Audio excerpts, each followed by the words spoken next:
Aplink mus yra žmonių, kurie bijo norėti, kurie bijo įvardinti savo tikslus. Kodėl? O viskas yra labai paprasta. Tuo jis labiau tikslų, norų, svajonių tiesiog bijo. Kodėl?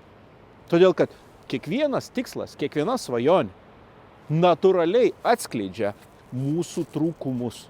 Nes jeigu mes neturėtumėm trūkumų, jeigu viskas būtumėm tobuli, taigi mes gyvenime jau seniai visus tikslus būtumėm pasiekę.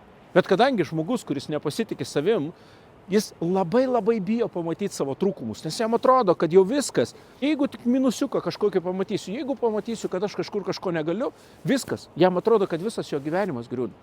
Dėl to būtent nepasitikinti savim žmonės ir su žema savivertė žmonės, bijodami parodyti savo minusiukus, bijodami patys pamatyti savo minusus, tiesiog vengia tikslų, norų, kažkokių tai svajonių kaip velnias kryžiaus labai dažnai.